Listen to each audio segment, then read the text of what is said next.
Alright, so this is just like a weird thing with both Arnold and Redshift that you can do that I found I notice a lot when I get submissions from just people in general, or like I see renders, and they'll be partially finished renders.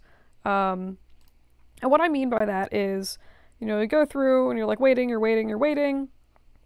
It's like, all right, cool, this is like starting to look good. And you can see like this is slowly starting to sort of refine itself. It's like doing the center right now. And it's going through, I did say mesh lights took a while to calculate. And then they'll stop the render, and then they'll save it. And like this is not a complete render. Like the sides of this clearly haven't finished rendering. I'm actually not even sure that this inside piece is finished rendering, to be honest. There's an easy way, because like I would always do this, or I was like never sure when the rendering was done. So there's a really easy setting, at least in Arnold, to basically turn this off so it's super obvious when your render is done. And also I found renders a little bit faster.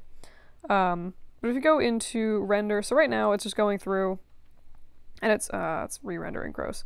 It's just sort of rendering everything at once. It's going to like do a pass, get like rough lighting in, and then it's going to go back in and do another pass and like refine it. This is called Progressive Refinement in the renders. So if you go into render and you just turn off Progressive Refinement, what it's going to do is go through and it's fully, oh, that is fully rendered, gross. It's just going to fully render like each of these black chunks. So like whatever's black is currently being rendered, and then once it's done, you know it's done. So I do find that this is, like you can see it seems to be going a little bit faster.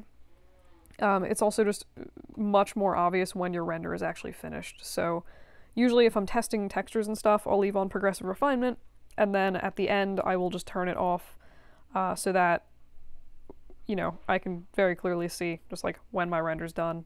It also does go a little bit faster. It's just a weird thing I figured I'd note.